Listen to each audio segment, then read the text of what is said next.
Donc,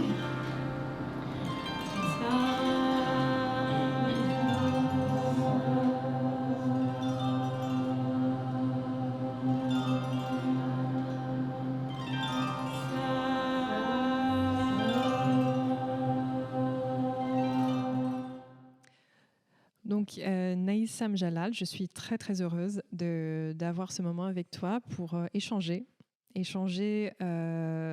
sur ton vécu cette semaine que tu as passé avec nous à Mind and Life Europe. C'est notre institut d'été, notre école d'été qui s'appelle The European Summer Research Institute en 2024. Et le thème de cette année, c'est Living in Groundlessness with Responsibility. Et cette année, on t'a invité en tant qu'artiste en résidence et aussi en tant que facilitatrice d'un certain nombre d'ateliers pour les participants. On a 120 participants. Et j'aimerais déjà commencer, si tu peux commencer par nous dire un peu sur toi, sur ton parcours et aussi ce que tu as aussi pu faire cette semaine avec les participants. Oui, avec plaisir.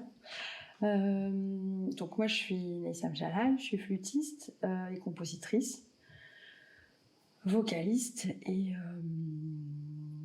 voilà, je m'intéresse beaucoup au jazz modal, au free jazz modal. Je m'intéresse beaucoup aux traditions d'Afrique de l'Ouest, je m'intéresse beaucoup aux musiques arabes. Classiques, folkloriques, du Proche-Orient et d'Afrique du Nord. Je m'intéresse aussi beaucoup à la musique classique d'Inde du Nord, ce qu'on appelle la musique hindoustanie. Et je puise dans ces répertoires traditionnels un vocabulaire et d'autres formes de rapport au monde qui m'inspirent dans ma musique, que ce soit dans l'improvisation ou dans l'écriture. Alors, lorsqu'on t'a rencontré, on t'a présenté cette école d'été en parlant des sciences, de la philosophie et d'un certain nombre de pratiques contemplatives. Et je me souviens très bien que tu nous avais dit, mais moi je pars de mon intériorité, mais je n'ai pas de pratique méditative particulière en tant que telle. Donc, j'aimerais bien t'entendre un peu plus sur ce constat et qu'est-ce que tu as pu vivre cette semaine en lien justement avec les différentes disciplines, non seulement les pratiques contemplatives que tu as pu expérimenter, mais aussi des échanges avec des gens qui sont là, des scientifiques, des philosophes, les participants aussi. Qu'est-ce que ça a fait pour toi? Alors, effectivement, moi, j'ai pas de pratique de la méditation en tant que telle.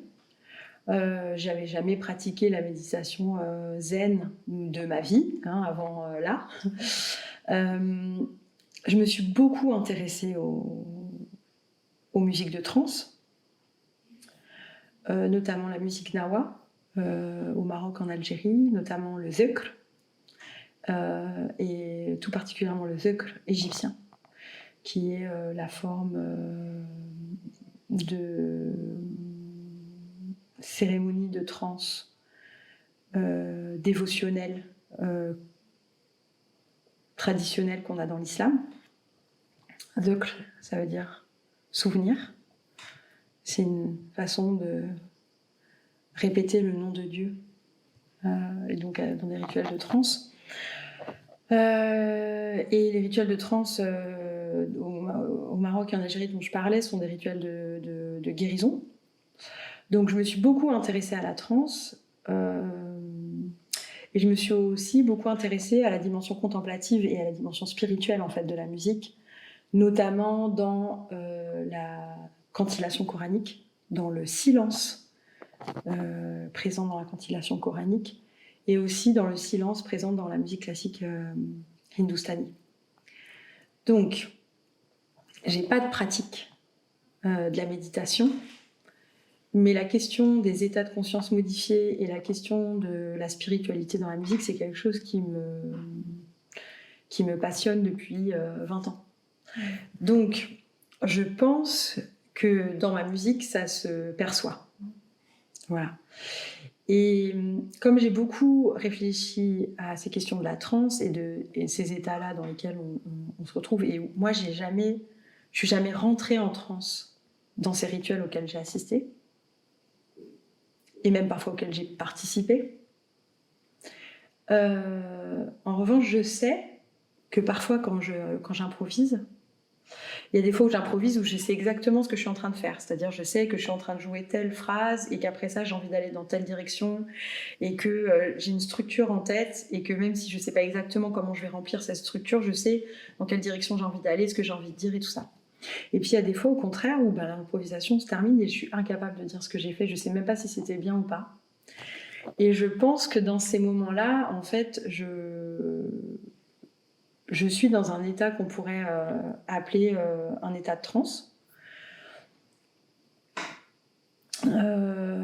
Voilà. Donc je pense que ça fait écho avec ce qui se passe ici, en tout cas avec les pratiques des autres. Et sur la question de la méditation, en fait, c'est vrai que dans ma pratique quotidienne de la musique, donc vraiment dans la pratique, c'est-à-dire dans l'exercice, quand je fais mes gammes, quand je chauffe ma voix tous les matins en me réveillant, je suis dans une forme de méditation. Et ça, je le devinais plus ou moins. Mais avec toute la méditation qu'on a pratiquée ces jours-ci, et avec toutes les consignes, entre guillemets, enfin en tout cas toutes les propositions qu'on a eues d'écouter sa respiration, ou là, moi, quand je pratique, j'écoute ma voix, d'écouter les sons, ou quand je pratique, j'écoute la voix à l'intérieur et à l'extérieur, d'être dans ce rapport où, en fait, on est complètement à l'écoute de ce qui se passe à l'intérieur, mais aussi de ce qui se passe à l'extérieur. Le fait d'avoir parfois des idées qui te traversent, des pensées qui te traversent, et de pas forcément les suivre, c'est quelque chose qui m'arrive quotidiennement quand je suis dans ma pratique. Donc du coup, je pense que, en fait, le fait de pratiquer la méditation ici avec des gens dont c'est le métier, et en entendant ce qu'ils disaient de leur pratique, et en entendant ce qu'ils nous proposaient de faire et tout ça, c'est vrai que ça m'a permis de faire vachement le lien avec ce que je fais moi dans ma musique. Sachant que la différence, peut-être, c'est que les gens qui pratiquent la méditation, ils pratiquent la méditation pour pratiquer la méditation. Moi, je pratique la musique et il se trouve que ça prend la forme d'une méditation. Donc, c'est pas du tout la même démarche, en fait. Et en même temps, il y a quelque chose de similaire parce que ce qu'on cherche, c'est quand même de se faire du bien. Et moi, clairement, la musique, ça me fait du bien. Et c'est une manière pour moi de m'apaiser, déjà, de me libérer aussi de ce qui me fait du mal. Et c'est aussi de créer un refuge. Et je pense que dans la méditation, il y a clairement ces aspects qui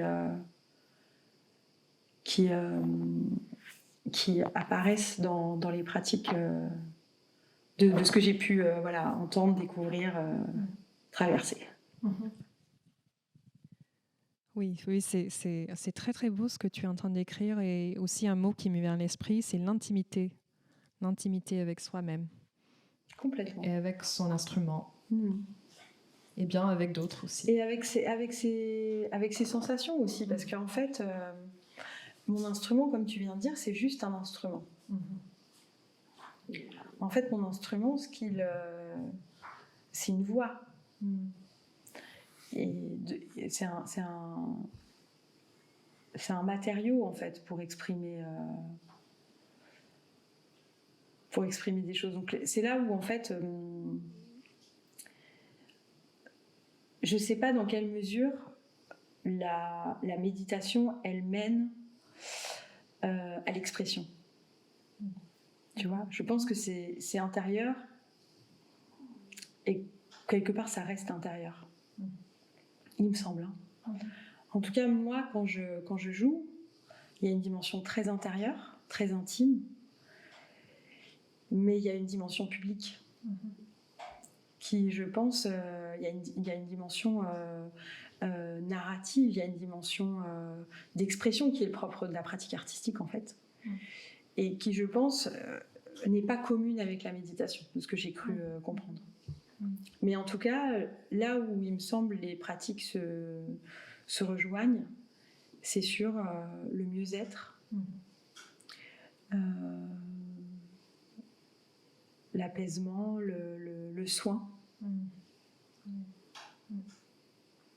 Et le besoin parfois de prendre du recul aussi par rapport au monde. Moi, je pense que le fait d'exprimer ce que je ressens par rapport au monde, ça me permet de l'appréhender de la même façon que faire de la méditation pour prendre du recul par rapport au monde, ça aide à l'appréhender aussi.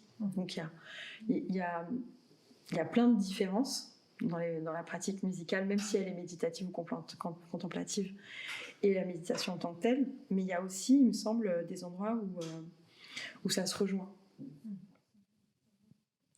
Oui, et je pense qu'on a pu aussi témoigner de ça quand tu as donné cette performance en binôme avec Brother Faplin du village des Pruniers en France. Et vous vous êtes rencontrés pour la première fois il y a quelques jours, il y a 3 jours, il me semble, ou 4 jours. Et vous n'aviez jamais joué ensemble. Mais ce qu'on a pu observer sur scène, c'était ça, en fait. C'était à la fois méditation, intériorité, mais aussi une espèce d'émergence, en fait. On parlait beaucoup de groundlessness cette semaine, et je ne trouve pas d'équivalent en français, à part interdépendance, à part précarité. Il y a plusieurs mots dans ce champ lexical, mais on a beaucoup parlé de groundlessness. Et pour toi, après cette semaine, et après avoir joué avec Brother Faplin, comment tu entends ce mot ? Est-ce que c'est ça que tu as expérimenté sur moi, scène ? le fait de jouer avec quelqu'un que j'ai jamais rencontré avant, c'est pas la première fois que je le fais, ça m'arrive tout le temps. Hein. Donc ça, c'est un truc auquel je suis beaucoup habituée.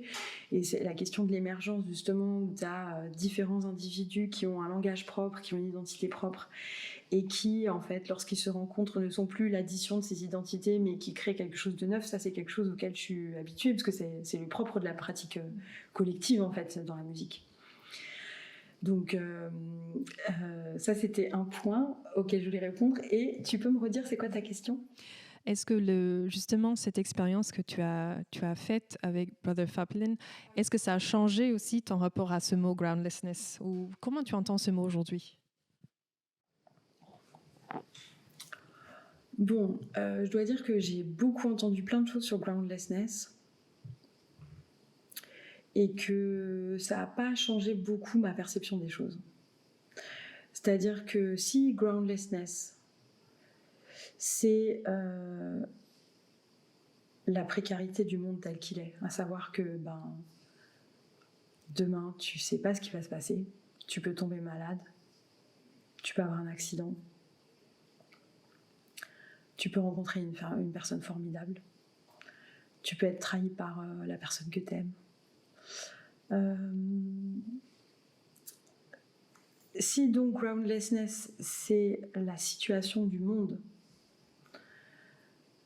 qui de fait est impermanente, qui de fait est précaire, absolument précaire,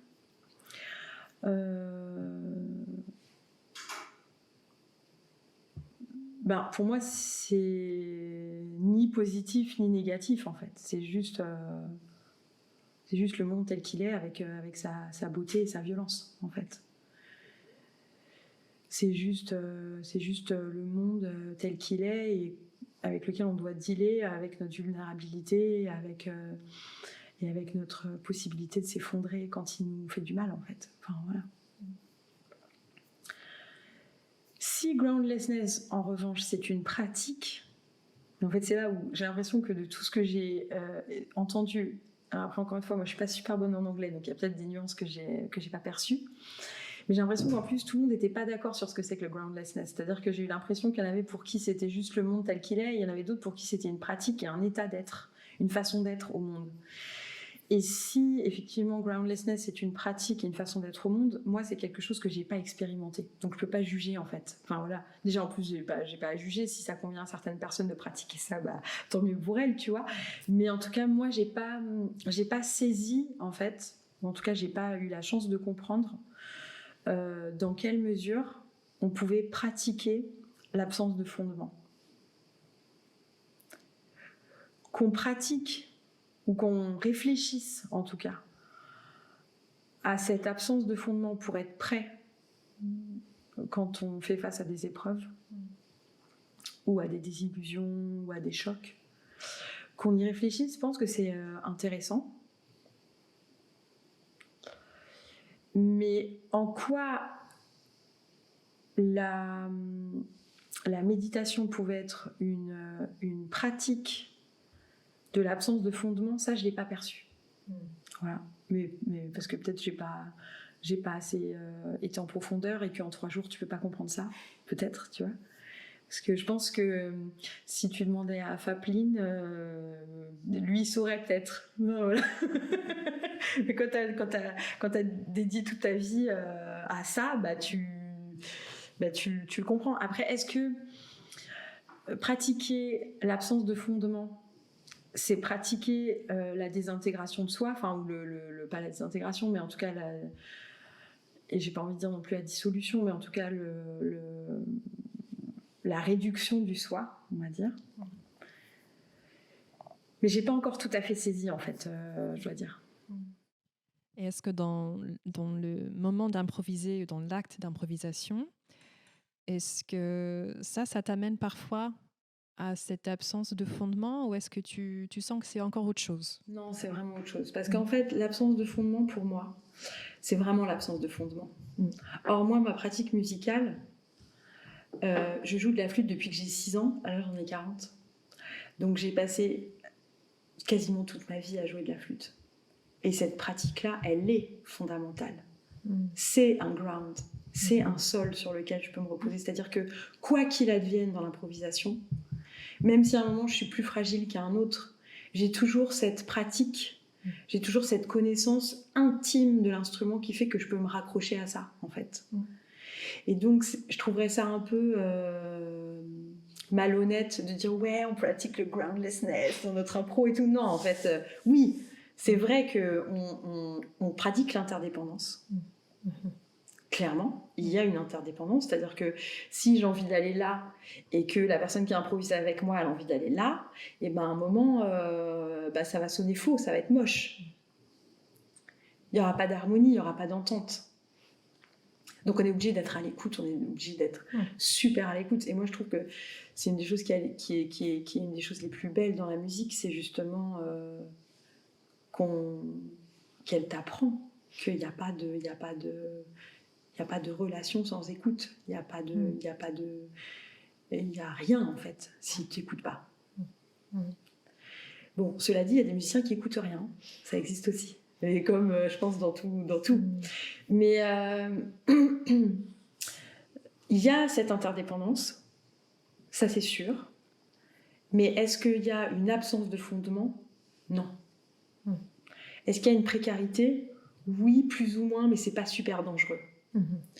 C'est pas comme quand tu arrives devant le médecin et qu'il t'annonce que tu as une tumeur, quoi. Tu vois, on n'est pas sur ce genre de basculement. On n'est pas sur ce genre de risque. Je ne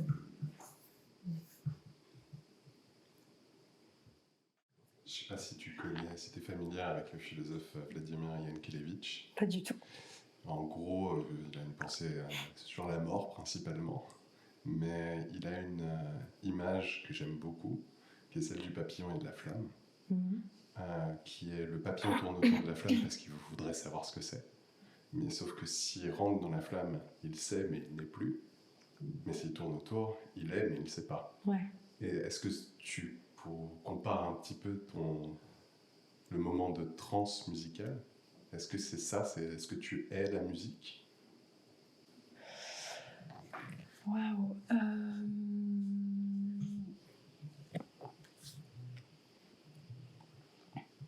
Alors déjà, quand je joue, j'écoute.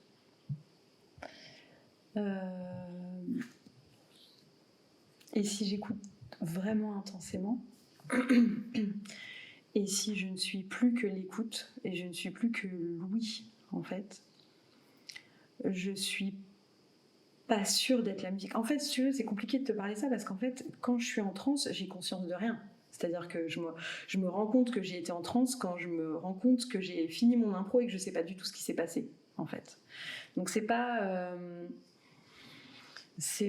et en plus c'est pas vraiment un état que je peux déclencher, c'est-à-dire qu'en fait il y a des fois où je suis hyper concentrée sur ce que j'entends et j'ai quand même encore un peu conscience de ce que je suis en train de faire, mais il y a des fois j'ai aucune idée même de la dernière note que je viens de jouer, je sais même plus en fait, et ça c'est vrai que c'est assez vertigineux en tout cas, parce que je sais pas si c'était bien. Du coup, je me dis, ça se trouve, le public, il a trouvé ça trop nul. Je sais pas. Donc, non, je sais pas si je suis uniquement musique. En tout cas, je suis uniquement oui. Je suis totalement dans l'écoute. Et je suis plus du tout en moi. Je suis plus moi. Je suis écoute. Voilà. Et alors, j'ai pas trop compris c'était quoi le rapport avec le papillon, même si j'ai trouvé ça vachement beau comme histoire. Mais je peux raconter une autre histoire que j'ai entendue d'une femme qui s'appelle Manju Sundaramji. Elle est théosophe, je crois. Ça existe, ça, théosophe. Elle est théosophe et elle est à l'université de théosophie de Varanasi, Bénarès, en Inde. Et je l'ai rencontrée grâce à mon ami et professeur de chant, Indrani Mukherjee, qui m'a mis en contact avec elle. Et elle m'a raconté une histoire qui m'a absolument bouleversée. Donc en fait, Krishna, c'est un dieu du panthéon des dieux hindous. Et il joue de la flûte bansuri. C'est une flûte en roseau. Et c'est le plus romantique de tous les dieux. Il a plein de femmes qui sont amoureuses de lui. Donc il y a tout plein d'histoires dans la... Je n'ai pas envie de dire mythologie parce qu'il y a des gens qui y croient. Mais du coup, voilà, dans les croyances. Il y a plein d'histoires sur les femmes de Krishna et les amantes de Krishna et les femmes de Krishna et tout. Et donc, elle m'a raconté cette histoire où en fait, les femmes de Krishna, en tout cas les amoureuses de Krishna, étaient toujours hyper jalouses du bansuri. Parce que cette flûte, elle passait son temps collée aux lèvres de Krishna. Et donc, elles n'arrêtaient pas de parler sur elle, blablabla. Et un jour, la flûte, elle en a eu marre. Elle leur a dit, mais en fait... arrêtez de parler sur moi. Parce que, en fait, si je suis à cette place-là, c'est parce qu'on m'a arraché à ma terre, qu'on m'a coupé de mes racines, qu'on m'a enlevé à mes parents, à ma famille. On m'a coupé, on m'a brûlé, on m'a nettoyé, on m'a vidé, on m'a troué. Et quand il restait plus rien de moi, c'est à ce moment-là que j'ai pu accueillir le souffle du divin. Et en fait, cette histoire m'a bouleversée parce qu'en fait, moi, j'ai pas envie d'être Krishna. J'ai pas envie d'être celui qui joue. J'ai pas envie d'être le Dieu. En plus, c'est complètement débile parce que je pourrais pas. Je suis pas Dieu.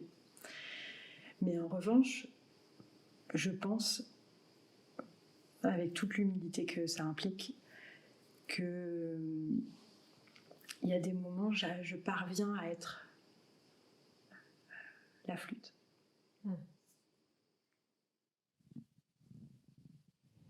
Il n'y a pas de mots après ça, en fait. Naïsam, peut-être juste, après tout ça, si aujourd'hui, tu devais exprimer la question ou la chose qui te fait le plus vibrer ou qui t'anime le plus. Juste en une phrase, quelle est ta question la plus pressante aujourd'hui pour toi ? En fait, la question la plus pressante pour moi, elle a été beaucoup évoquée. Et pour moi, il n'y a aucune réponse qui m'a satisfaite. C'est comment tu fais pour est-ce que c'est juste d'aimer de manière inconditionnelle? Et je pense que tous les bouddhistes qui sont là diraient oui. Et moi, j'ai tendance, avec l'expérience que j'ai vécue, avec la vie que j'ai eue, et avec ce que j'ai traversé dans ma vie, que c'est pas juste en fait. Et que aimer de manière inconditionnelle, c'est le meilleur moyen d'être dans des relations complètement déséquilibrées. Alors, si on parle dans l'idéal, ben oui, c'est super beau, l'amour inconditionnel, universel, et tout ça, c'est hyper beau. Mais dans nos relations, qu'elles soient amoureuses ou qu'elles soient amicales, dans nos relations, dans les sociétés dans lesquelles on vit, pour moi, l'amour inconditionnel, c'est le meilleur moyen de se prendre des grosses baffes, en fait. Et je le sais. Et donc, moi, je suis plutôt, dans ma vie, en train de travailler sur, au contraire, trouver des équilibres dans mes relations avec les gens. Et ne pas donner, si tu veux, en attendant un retour équitable, parce que là, ce serait de la marchandise, ça serait un rapport commercial. Mais ne plus accepter de donner infiniment sans jamais rien recevoir en retour. Ça, pour moi, c'est quelque chose qui n'est pas sain, en fait. Et ce que j'ai beaucoup entendu ces derniers jours, c'est justement l'idéalisation, comment dire ? Ouais, l'idéalisation de cet amour-là, inconditionnel. Et pour moi, cette idéalisation-là, elle est beaucoup responsable de nos souffrances. Et je pense que le système patriarcal s'accommode très bien de ce genre d'amour universel, parce que c'est souvent les femmes qui donnent et qui aiment, et qu'en échange, reçoivent de la négligence, du mépris, et voilà. Et donc pour moi, il y a là une réflexion à avoir en fait entre ce qu'on considère comme étant un idéal de vivre ensemble, d'être ensemble, et la question pratique de comment est-ce que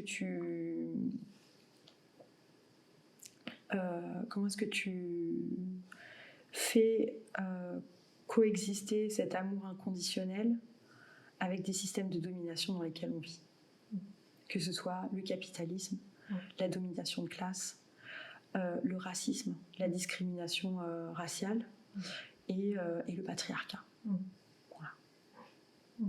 Et à mon avis, s'il y a quelque chose qui a manqué dans nos discussions ces jours-ci, c'est précisément cette réflexion-là. Oui, merci beaucoup parce que tu nous ramènes justement au cœur de l'éthique. Parce que le titre de cette semaine, c'était Living in Groundlessness. C'était pas Living in Groundlessness, point, mais c'était Living in Groundlessness with Responsibility. Et tu nous rappelles justement l'importance primordiale de rester connecté à la réalité. À la réalité, absolument. Bien sûr. Et la réalité, ce qu'on appelle relative, pas la réalité absolue ou idéalisée. Exactement. Exactement. En tout cas, tu nous montres le chemin de plusieurs façons. Je peux te confirmer ça, et par ta musique, et par ta voix, et par ta présence aussi. Ah, merci, Johanna. Merci. Sincèrement, et merci beaucoup, Naïsam, et au plaisir peut-être un jour de t'accueillir à nouveau. Un grand plaisir. Merci. Merci.